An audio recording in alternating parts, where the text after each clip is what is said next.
কি করছিস তখন থেকে আঙুল নিয়ে? কনফিউজ কিসের?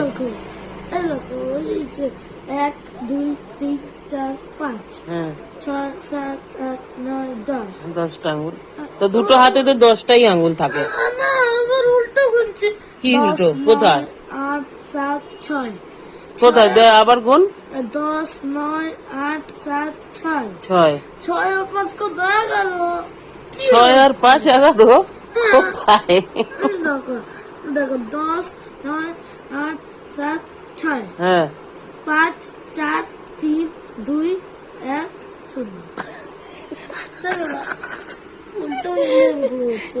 তোর তাহলে 11টাই আঙুল আছে আর সবার 10টা।